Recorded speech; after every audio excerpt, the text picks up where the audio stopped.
Let's go. Today I'm talking about the 2009 movie Rob Zombie's Halloween 2. As always, this review is going to be spoiler free, so if you like what you see, feel free to subscribe to this channel and like the video.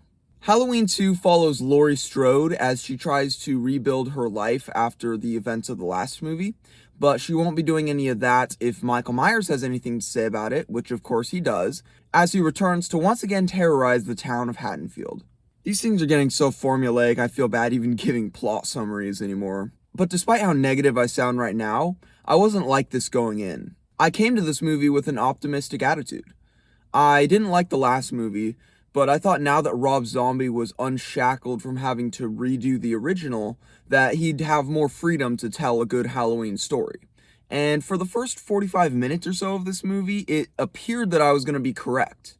To start, I think a lot of the common complaints about this movie are unfair. One thing I've heard a lot of people complain about is the character of Laurie Strode and her, trauma arc in this movie, and I have to disagree with that complaint. In my opinion, Laurie is actually a really sympathetic protagonist here. I was pretty ambivalent towards her in the last movie, but in this one, I liked her a lot more. Her character is actually one of my favorite parts of this movie, and it's one of the things that keeps me invested for much of the first half. Some parts of the Halloween fanbase also take issue with the way Michael is characterized here. This movie shows him as a cloaked and bearded mountain man, wandering around and only putting on the mask when he has to kill. It's a different depiction of the character, so of course some people aren't going to be satisfied, but I actually like it. It's a new idea in a series that is desperately in need of new ideas. Another common complaint is what this movie does with Dr. Loomis.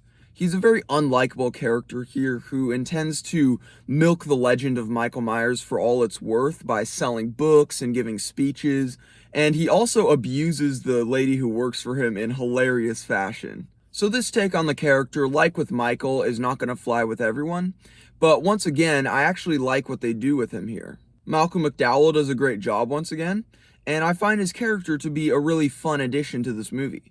I also just want to compliment the cinematography in this movie. Across the board, it's fantastic. There are some really great stylish shots throughout the movie, and everything is set up to evoke maximum atmosphere.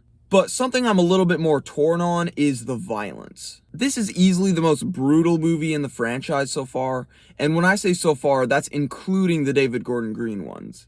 This movie feels brutal.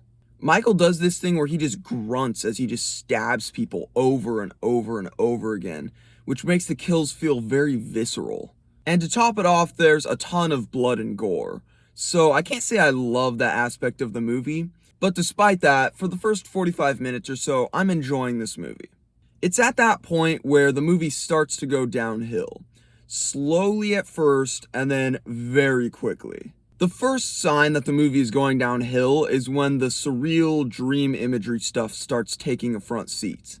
In the beginning, the movie introduces us to the imagery of the white horse, and we see Sherry Moon Zombie, who played Michael's mother in the last movie, giving him a white horse toy. And as the movie's been going along, it's been calling back to that by giving us these stupid little scenes of her standing next to a white horse and calling to Michael. It's been a minor issue, but not a big deal. But then about 40 minutes in, this stuff starts getting more prominent. We get this stupid dream sequence with all this cool, creepy looking imagery that is well photographed, but is completely meaningless to the story.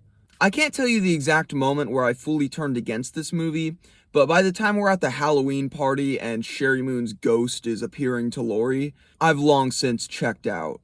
And from this point, the movie goes so far downhill, it's truly a marvel.